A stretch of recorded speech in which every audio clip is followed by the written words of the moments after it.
Pemirsa Anda kembali menyaksikan Road to CNBC Indonesia Awards Best Mining Ecosystem masih bersama saya Dina Gurning dan kita lanjutkan dialognya masih bersama dengan Asisten Superintendent DST Water Management PT Nusa Halmahera Minerals atau NHM Bapak Yoga Merizal yang masih bersama kami di studio CNBC Indonesia. Pak Yoga, kita lanjutkan dialognya tadi di segmen sebelumnya sudah dijelaskan dari sistem DST, teknologi DST yang sudah diterapkan sejak 2022, betul ya Pak? Sudah berkontribusi untuk mengefisiensikan hemat air kurang lebih hingga hampir 50%. Targetnya adalah sampai 80%. Ini adalah salah satu komitmen dari NHM untuk menerapkan green mining. Tantangan terbesar apa Pak yang ditemui di praktiknya di lapangan untuk menuju ke target ini? Ya, kita mulai dari proses konstruksi awal ya. Kita di sini memang kita mengaplikasikan teknologi dari luar ya. Terus transfer knowledge yang mungkin menjadi tantangan terbesar kita adalah menerapkan ini ke karyawan lokal.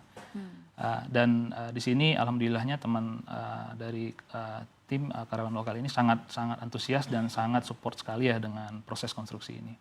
Terus kita juga menerapkan dan mengimprove ya berbagai macam improvisasi, terus apalagi yang bisa kita tingkatkan dari segi proses gitu.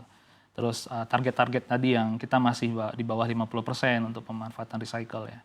Tentu kita akan bertahap mengembangkan pemanfaatan ini semaksimal mungkin sesuai dengan kapasitas dan kemampuan perusahaan. Gitu. Oke, untuk cake sendiri yang menjadi salah satu produk hasil dari recycling yang sudah atau bisa dihasilkan dari sistem DST. Lebih lanjut lagi ingin digunakan untuk konstruksi seperti apa sih Pak dampaknya bagi masyarakat, mungkin masyarakat lokal terlebih dahulu. Iya, betul ya. Artinya di sini kita sudah memiliki rencana blueprint ya untuk garis besar nantinya CSR, community development dan program-program lainnya untuk lingkar tambang seperti paving block, batako dan bahan konstruksi lainnya. Kita akan bekerja sama dengan dinas dan pemerintahan daerah setempat, terus dengan masyarakat lingkar tambang tentunya yang sangat butuh aksi nyata ya untuk implementasi pemanfaatan ini gitu.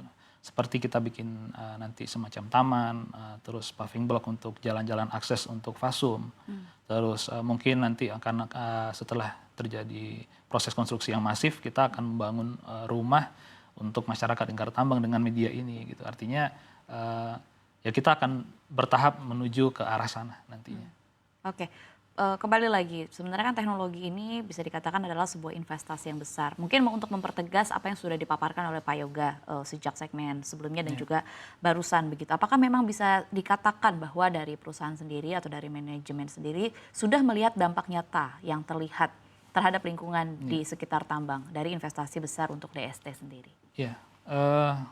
Tentu nilai investasi yang besar ini harus berdampak langsung juga untuk perusahaan ya. Artinya kita di sini memiliki tujuan dan visi yang jelas ya untuk bagaimana caranya supaya investasi yang besar ini tidak hanya jangka pendek tapi juga jangka panjang memberikan dampak yang signifikan untuk perusahaan.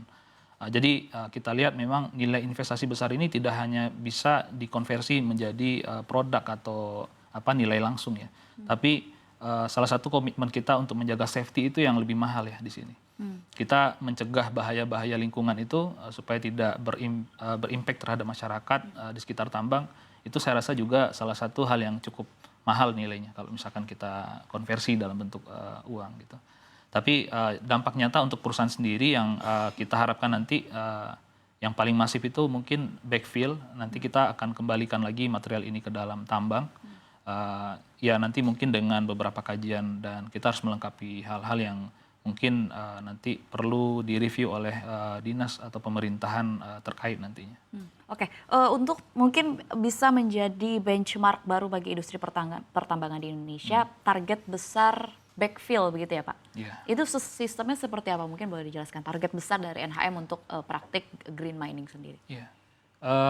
Ya mungkin backfill ini sederhananya kita mengembalikan lagi ya, artinya batuan atau ore yang kita tambang itu yang sudah kita giling secara halus, itu nanti kita akan kaji bagaimana cara pemanfaatannya, terus proses mixingnya, Terus kita akan kembalikan lagi dengan sistem pemompaan. Jadi tambang-tambang yang sudah kita ambil nanti di underground itu kita akan kembalikan lagi dalam bentuk material tersebut.